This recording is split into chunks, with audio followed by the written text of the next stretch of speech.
ডালের বড়া দিয়ে আজ পেঁপের তরকারি করছি। তাই ডালটা আমি আধা ঘন্টা ভিজিয়ে রেখেছি। এবারে ডালের সাথে আদা, নুন আর একটু কাঁচা লঙ্কা দিয়েছি স্বাদটা বাড়াবার জন্য। গরম হয়ে গেছে, একে একে বড়াগুলো দিলাম।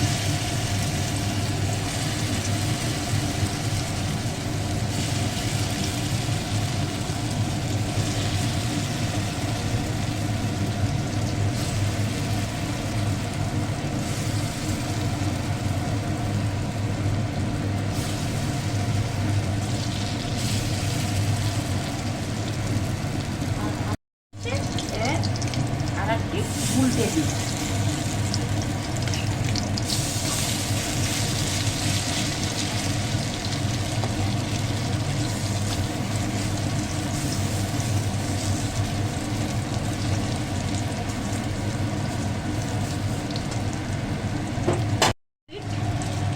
আস্তে আস্তে আমি বড়াটা তুলে নিলাম।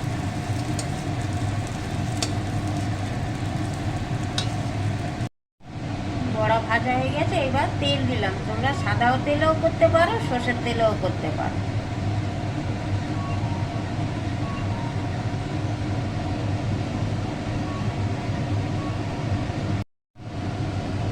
তেল গরম হয়ে গেছে, জিরে আর তেজপাতা ফোড়নে দিলাম। ভাজা হয়ে গেছে, পেঁপে আর আলু দিলাম। পেঁপেটা ভাজা হয়েছে, আমি নুন দিলাম। নুন দিয়ে একটু নাড়াচাড়া করলাম।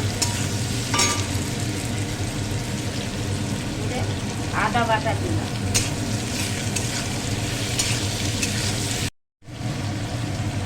আদাটা ভাজা হয়েছে, হলুদ দিলাম। হলুদ দিয়ে একটু নাড়াচাড়া করলাম। জিরে বাটা দিলাম। 4টে কাঁচা লঙ্কা দিলাম। কালারের জন্য কাশ্মীরি লঙ্কার গুঁড়ো একটু দিলাম।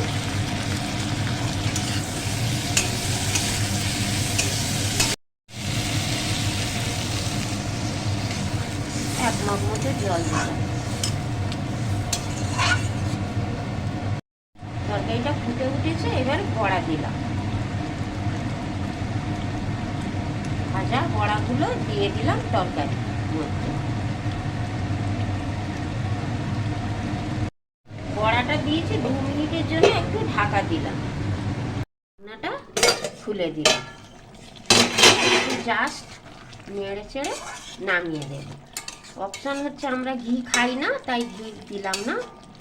তোমরা ঘি দিতে পারো। 2 মিনিট হয়ে গেছে, তরকারিটা আমি তুলে দিলাম।